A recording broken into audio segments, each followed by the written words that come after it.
મિત્રો આજે આપણે ટિફિનમાં ટીંડોરા બટેટાનું શાક લઈ જવાનું છે। તો જોઈ શકો છો 2 અઢી પાવડા મેં તેલ મૂક્યું છે। હવે આપણે રાઈ નાખશું।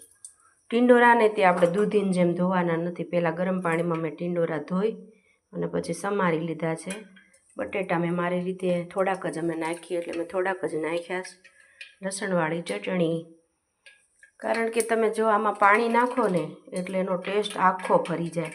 એટલે પહેલાં જ તે તમારે ગરમ પાણીમાં ટીંડોરાને ધોઈ નાખવાના સરસ મજાના ચોળી એટલે જે એનો કચરો ને એવું બધું ગમે ત્યાં પડ્યા હોય ટીંડોરા તો એ બધું જે કાંઈ એના બેક્ટેરિયા હોય મરી જાય। અને પછી સમારી લેવાના। સમારીને પછી આમાં પાણી નહીં નાખવાનું।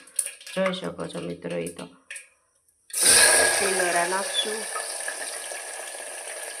બટાટા નાખી દીધા। અંદર પાણીનો ભાગ આવે ને એટલે તમારું શાક જે છે ને એ ટેસ્ટી ન બને। એટલે હું પાણી નાખું જ નહીં, પહેલાં જ ગરમ પાણીમાં ટીંડોરા ધોઈ નાખ્યા। આપણે બધા બટેટા નાખી દઈશું।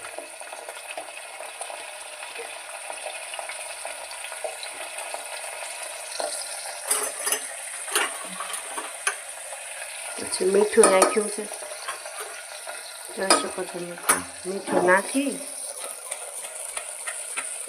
ખૂબ હલાવી દેવાનું। મારે શાક બનાવવાની રીત આ જ છે। હવે આપણે ટમેટા નાખ્યા। ટમેટા હું પાછળથી નાખું ટીંડોરાના શાકમાં। મીઠું નાખી અને હલાવી દીધું છે। જોઈ શકો છો મિત્રો, તમે જોઈતા પૂરતા પ્રમાણમાં મીઠું નાખવાનું અને પછી આવી રીતે હલાવી।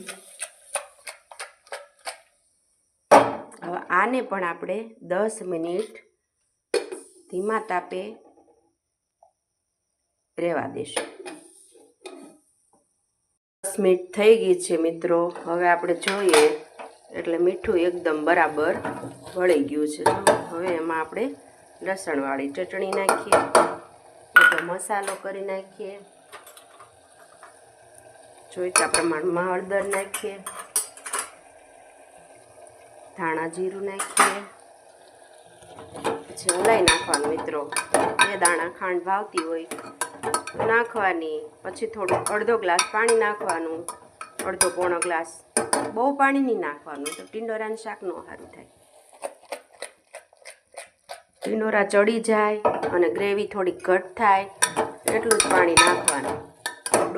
દોઢ ગ્લાસ જેટલું પાણી નાખી દો તમે, કે 2 ગ્લાસ જેટલું પાણી નાખી દો।